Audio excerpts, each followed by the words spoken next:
Hemos cubierto docenas de casos de personas desaparecidas aquí en Detective de Casos Fríos, y siempre es difícil entender cómo alguien podría simplemente desaparecer de la faz de la Tierra sin ninguna respuesta o cierre para sus seres queridos. Lo que quizás es aún más desalentador, sin embargo, es cuando desaparecen familias enteras. En el video de hoy, exploraremos 2 escalofriantes casos de familias que desaparecieron sin ninguna explicación. Pero primero me gustaría agradecer a Pequeños Asesinatos del Pueblo por patrocinar el episodio de hoy. Si estás aquí con nosotros ahora en el canal de Cold Case Detective, probablemente no sea una exageración decir que eres un fanático de las historias de crímenes, soñando despierto con resolver misterios y dominar el arte de la detección. La oportunidad no está tan lejos como crees. Hoy, estamos orgullosos de anunciar nuestra continua asociación con Pequeños Asesinatos del Pueblo, un juego móvil en rápido crecimiento de los creadores de Angry Birds, con más de 5 millones de jugadores viviendo su fantasía de resolver casos desde la facilidad y simplicidad de su teléfono. Pequeños Asesinatos del Pueblo es un juego de rompecabezas de misterio gratuito para descargar que lanza al jugador a un mundo astuto y ricamente animado, centrado en resolver el crimen perfecto. No se necesita experiencia. Solo asegúrate de aprovechar tu pasión por la investigación a medida que avanzas a través de innumerables niveles de detectives, resolviendo rompecabezas de 3 en raya para descubrir pistas y recoger pruebas, descartando sospechosos únicos en el camino. No obstante, no todos son acertijos reflexivos. A lo largo del juego, tienes la oportunidad de poner una lupa en varias ubicaciones y escenas del crimen, utilizando la intuición de tu detective para descubrir posibles armas de asesinato u otros objetos sospechosos. Y para mejorar tu experiencia, también puedes interrogar a los personajes entre las escenas del crimen, permitiendo que el colorido elenco de sospechosos del juego te informe sobre su inteligencia que puede o no resolver el caso por completo.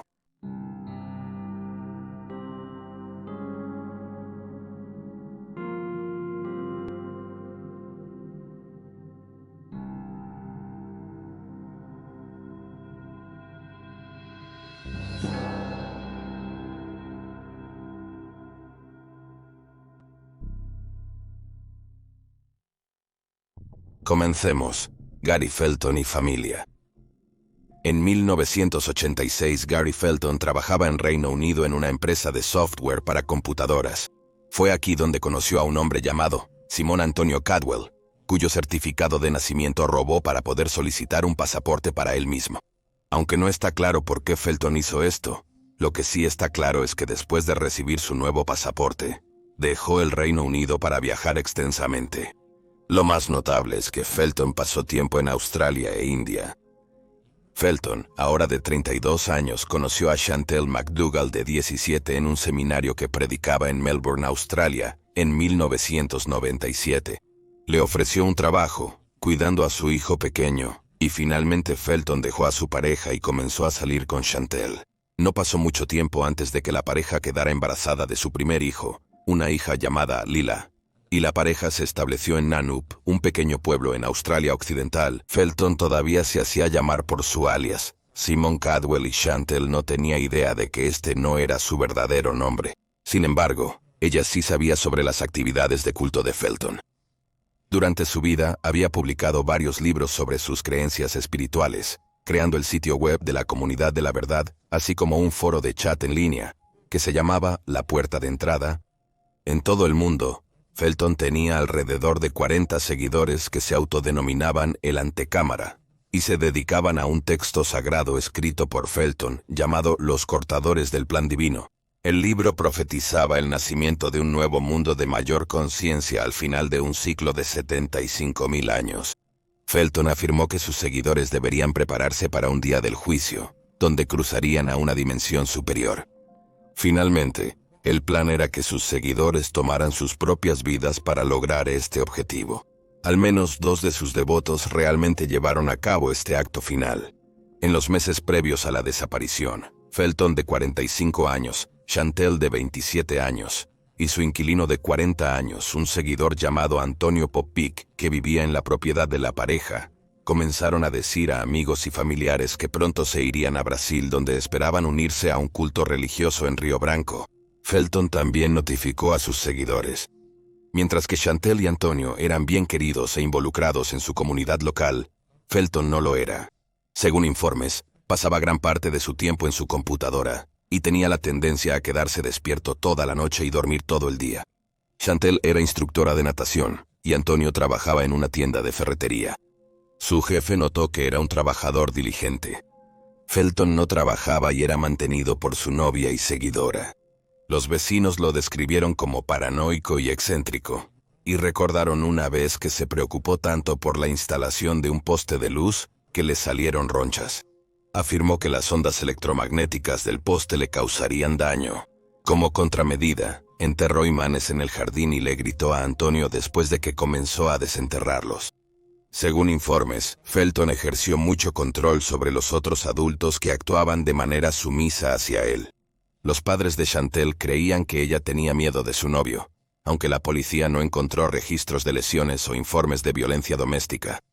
Antonio, Chantel, Felton y Lila fueron vistos por última vez el 13 de julio de 2007 cuando vendieron el vehículo de Chantel por $4,000. En los años desde su desaparición, el dinero ha permanecido intacto en la cuenta bancaria de Chantel. En las semanas previas a la venta, la familia también había reubicado a sus perros y pollos y había estado en contacto con su agente inmobiliario, diciéndole que podía vender o llevarse los muebles ya que no los necesitaban. La madre de Chantel también notó que había llegado un pasaporte para Lila de 6 años. 6 días después de que se les vio por última vez el 19 de julio, el propietario de la pareja entró en su casa abandonada. Hay informes mixtos sobre cómo se encontró, con algunas fuentes diciendo que estaba ordenado y limpio, mientras que otras afirman que los platos sucios llenaban las encimeras de la cocina y otras superficies. De cualquier manera, la pareja había dejado sus pertenencias, incluyendo sus carteras y tarjetas de crédito. Se encontró una nota pegada a la puerta que simplemente decía: "Se fueron a Brasil". Los investigadores descubrieron más tarde que el padre de Antonio le había dado $25,000 que él creía que su hijo necesitaba para un asunto legal, aunque nunca se rastreó el dinero. En octubre de 2007, los padres de Chantel reportaron a ella y a Lila como desaparecidas. Estaban inquietos al no tener noticias de su hija en meses. Igualmente, el hermano de Antonio reportó su desaparición un mes después, con las mismas preocupaciones. Las autoridades descubrieron que no había registro de que el cuarteto hubiera salido del país, y no pudieron encontrar a ningún testigo que hubiera visto a la familia ni en Brasil ni en Australia, pasado el 13 de julio. Al revisar la computadora de Felton, hallaron una perturbadora declaración que el hombre de 45 años había redactado antes de la última vez que se vio a la familia. Lo había publicado en un diario en línea. Decía: "Estoy agotado y la única opción que queda es abandonar este mundo". También lograron hacer contacto con un seguidor de Felton, que reveló que él había discutido su plan de suicidarse, matar a Chantel y Lila sobredosificándose con barbitúricos. Sin embargo, ella afirmó que luego cambió de opinión y decidió que deberían vivir en aislamiento en su lugar. En 2013, la policía de Australia Occidental encontró evidencia de que alguien usando la identificación de Antonio se alojó en un albergue en Northbridge llamado Underground Backpackers, el 15 de julio de 2007, solo 2 días después de que se viera por última vez a la familia. Usaron su licencia de conducir como identificación para que pudiera alquilar la habitación doble.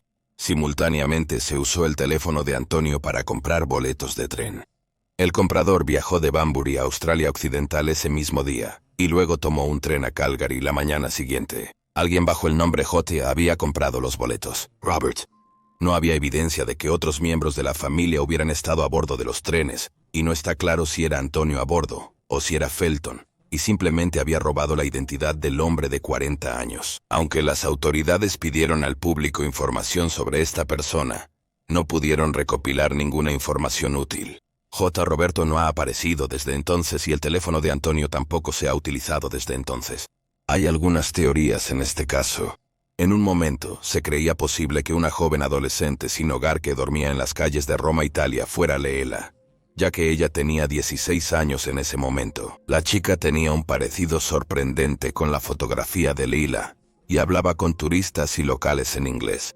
Sin embargo, desde entonces se ha identificado a esta chica como una joven del Reino de Suecia. Otra teoría en las desapariciones es que el cuarteto estaba a bordo del vuelo 3054 de Aerolíneas TAN, el 17 de julio de 2007. El avión se desvió al final de la pista en el aeropuerto de Sao Paulo, casi se pierde una autopista, y chocó con un depósito de combustible antes de estallar en llamas. Todos los 181 pasajeros y la tripulación a bordo murieron, y casi un tercio de los cuerpos fueron quemados más allá del reconocimiento. Sin embargo, una investigación conjunta de las autoridades brasileñas y australianas concluyó que la familia no había estado en el avión.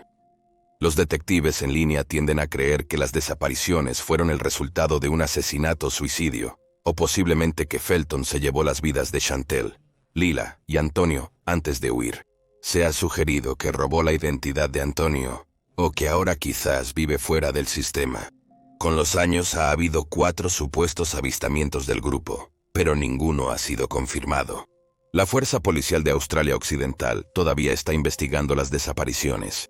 Una investigación de 2018 encontró imposible determinar si el cuarteto está vivo o muerto, ya que no hay evidencia que indique de una forma u otra. Un psiquiatra conductual clínico llamado Chris Gison expresó su creencia de que Leila, Antonio y Chantel están todos muertos, pero es posible que Felton aún esté vivo. Gison describió a Felton como un estafador narcisista.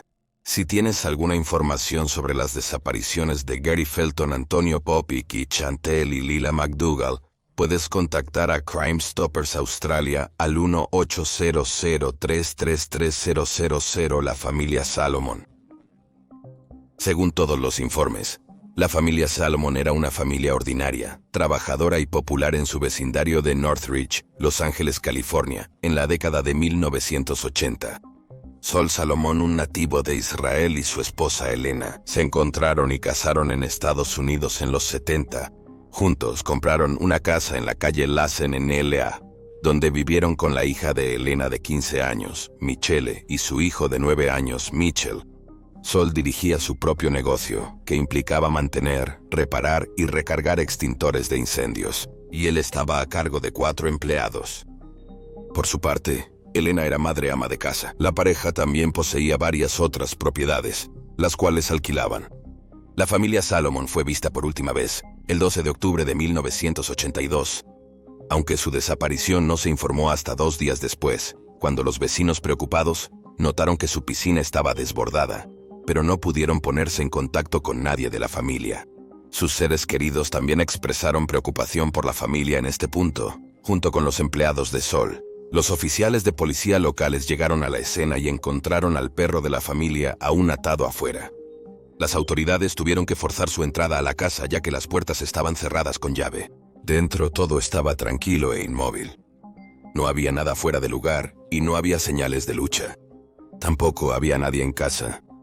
Se habían dejado atrás objetos de valor, incluyendo $2,500 en efectivo, joyas y electrónicos. 2 de los 3 vehículos que la pareja poseía aún estaban en la entrada. El Rolls Royce de Elena y el camión de trabajo de Sol estaban intactos afuera, mientras que su Mercedes estaba desaparecido. Tras una investigación más detallada, los oficiales de la ley encontraron una pequeña cantidad de sangre y salpicaduras de sangre en la habitación de Michelle. Las salpicaduras estaban en el colchón y en la pared. Se había retirado un pedazo de alfombra del suelo y estaba cubierto con una alfombra de baño, y las sábanas, el edredón y las almohadas del joven de 15 años habían desaparecido. Aparte de esto, sin embargo, no había pistas sobre lo que le había sucedido a la familia o dónde podrían estar. Las autoridades también tuvieron dificultades para encontrar un motivo para los posibles asesinatos, ya que después de hablar con funcionarios israelíes para recopilar más información sobre Sol, se descubrió que el hombre de 35 años no tenía antecedentes penales y no estaba asociado con el crimen de ninguna manera. Provenía de un entorno estable y había servido como oficial de policía y pasado tiempo en el ejército. Elena tampoco tenía antecedentes penales. En los días siguientes a la desaparición, el 17 de octubre, las carteras y pasaportes de Elena y Sol fueron descubiertos en un tramo de autopista conocido como la Autopista del Valle de Antílope, cerca de Acton, California, a unos 29 millas de L.A. Hay informes contradictorios sobre si los pasaportes de los niños también se encontraron aquí. A pesar de esta evidencia, no surgieron más pistas en el caso durante varias semanas, y los lugareños comenzaron a especular y chismorrear. Circulaban rumores de que Sol estaba involucrado con la mafia israelí, que operaba en el área de L.A., aunque amigos y familiares negaban rotundamente estas acusaciones. Pronto, La policía informó a los medios de comunicación que conocían a Sol, e incluso antes de su desaparición. Sin embargo, se negaron a dar más detalles, añadiendo solo que no se le había relacionado con actividades criminales. Para muchos, esta fue una declaración extraña y muchos detectives en línea se han preguntado cómo exactamente Sol era conocido por las autoridades, especulando que quizás era un informante. Sin embargo, no hay evidencia que respalde esta idea. Pasó un año sin progreso en el caso. En octubre de 1983, un hombre llamado Ashley Pablo se presentó a la policía después de que un investigador privado que trabajaba para la madre de Elena lo animó a hacerlo. El hombre, que trabajaba como taxista en Londres, le dijo a la Departamento de Policía de Los Ángeles que había visto a su primo, un hombre llamado Harvey Rather, disparar a Sol en la cabeza el 12 de octubre de 1982. Rather no era desconocido para la policía. El británico Rather se trasladó a Estados Unidos en 1978. De vuelta en su país natal, tenía innumerables encuentros con las autoridades bajo su cinturón, y había ido a prisión 9 veces. Había sido condenado por más de una docena de delitos, que iban desde el robo a mano armada hasta el robo y la falsificación hasta la posesión ilegal de un arma de fuego. Al ingresar a los Estados Unidos afirmó no tener antecedentes penales, y no fue hasta unos años después que los funcionarios descubrieron su larga historia criminal. La noche de la desaparición de la familia, Sol había acordado encontrarse con Rather. La pareja compartía un interés en la restauración de vehículos antiguos, y Rather era dueño y operaba un negocio de reparación de automóviles. Alrededor de las 6 p.m. se sabe que Sol salió de la casa para asistir a una subasta de autos con Rather. No obstante, la subasta finalizó a las 5 p.m. Según Rather, dejó a Sol en un restaurante israelí después, pero las autoridades descubrieron que el restaurante no estaba abierto esa noche. Después de dejar a Sol, Rather afirmó que luego regresó a la casa de la familia Salomón para dejar el camión de Sol y recoger su Mercedes que necesitaba reparaciones. Aunque esta última parte de la historia puede parecer razonable a primera vista, un amigo de Elena testificaría más tarde en la corte que la madre de 2 hijos de 39 años había colgado temprano a la 1:30 p.m. porque Rather estaba en la puerta. Parece haber sido la última persona en ver a la familia con vida. Según informes, Sol había invertido alrededor de $20,000 en el negocio de Rather. Se especuló que la pareja peleó el 12 de octubre, porque él estaba descontento con los detalles de la empresa y quería recuperar su dinero. Sol le contó a al menos una persona sobre esta pelea. Volviendo a la historia del primo de Rather, Paul afirmó que después de que Rather disparó a Sol hasta matarlo, fue a la casa de Salomón para quitarle la vida a los miembros restantes de la familia, porque sabían que Sol y Rather habían estado juntos el día de su desaparición. Después, los cuerpos fueron retirados de la casa y envueltos en sábanas y colocados en el Mercedes de la familia. Tras sus muertes, Paul declaró que ayudó a Rather a enterrar los cuerpos en una zona desértica cerca de Acton. Paul exigió que se le otorgara inmunidad a cambio de su testimonio, aunque muchos miembros de la policía creían que estaba más involucrado en los asesinatos de lo que admitía. Después de fallar en 4 pruebas de polígrafo diferentes, la policía retiró su oferta de inmunidad y fue acusado como cómplice de asesinato. Finalmente se retiraron los cargos, y Paul regresa a Reino Unido, donde se negó a regresar a los Estados Unidos y rechazó la idea de testificar contra su primo. A pesar de esto, y a pesar de que Rather negó cualquier conocimiento de los delitos, la policía construyó una línea de tiempo de las peleas que Sol y Rather tuvieron y las amenazas subsiguientes que Rather hizo contra Sol después. Y finalmente, a pesar de la falta de pruebas y cuerpos, fue acusado de los asesinatos de la familia Salomón. Rather fue arrestado en Arizona en 1988 después de su liberación de la prisión por fraude de pasaporte. Los 2 primeros juicios de Rather terminaron en juicio nulo. Durante su tercero, los fiscales afirmaron que el motivo del asesinato de Sol se derivó de los $20,000 que el hombre de 35 años quería recuperar. Su evidencia era limitada. Sabían que Sol y Rather estaban juntos la noche de las desapariciones, y como se mencionó antes, los amigos de Elena testificaron que la madre de 2 había colgado porque Rather había llegado a la puerta. Rather también tenía rasguños en sus antebrazos, que se pensaba eran de sus víctimas luchando contra él, y los testigos lo ubicaron en el Rolls Royce de Elena el día del crimen. Sin embargo, 3 testigos de la defensa afirmaron que vieron a Sol en la ciudad de Carpintería, California, en los días siguientes a las desapariciones. Uno de los testigos era un despachador civil para el PD de carpintería que lo vio en una farmacia. El farmacéutico del mostrador confirmó este avistamiento. La defensa también dijo que Sol y Elena tenían problemas matrimoniales en el momento en que la familia desapareció, y alegó que el de 35 años estaba involucrado en tratos ilegales de drogas y armas de fuego. El jurado deliberó durante 2 días, antes de absolver a Rather en julio de 1992. Tras su exoneración, continuó manteniendo su inocencia y vendió su historia, con la esperanza de que se convirtiera en una película para televisión. La desaparición de la familia Salomón sigue sin resolverse. Aunque Ashley Pablo intentó llevar a las autoridades al lugar de entierro de la familia en el desierto de California, no pudo localizarlo. No se ha encontrado ninguna evidencia de la familia en los años desde el tercer y último juicio de Rather. No está claro el paradero de Rather en los últimos años. Aunque deseaba permanecer en los Estados Unidos donde tenía un hijo y una ex esposa, estaba en el país de manera ilegítima. Y en un momento, los funcionarios consideraron deportarlo. En los años previos a la desaparición de Sol y su familia, Rather había sido el principal sospechoso en las desapariciones de otras 3 personas. Joan Dávila, de 47 años, y su esposo, Pedro, de 54 años, fueron vistos por última vez en Los Ángeles, el 17 de marzo de 1982. Ambos eran ciudadanos británicos, y según informes habían tenido tratos comerciales con Rather antes de desaparecer. Las autoridades sospechaban que los 3 estaban implicados en una disputa de negocios. Varios meses antes de esto, un empresario de Burbank llamado Ron Adib desapareció después de salir para una reunión con Rather. En ambos casos, los vehículos de las víctimas fueron encontrados en el estacionamiento de Los Ángeles, California, después de sus desapariciones.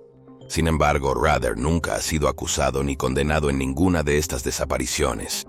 El caso de la familia Salomons deja muchas más preguntas que respuestas. ¿Cómo logró el perpetrador dominar a la familia para cometer los asesinatos? ¿Estaba Sol trabajando como informante? ¿Cómo supo la policía de Sol? ¿Cómo pudo la familia permitirse un Rolls Royce, un coche conocido por su exorbitante precio? La casa estaba casi inmaculada. ¿Cómo pudo el culpable mantener la casa tan ordenada y limpia durante los presuntos asesinatos? Se ha teorizado que Sol se llevó a su familia en la huida de algunas personas peligrosas, pero fueron atrapados mientras huían, de ahí que se encontraran sus pasaportes y carteras a lo largo de la autopista.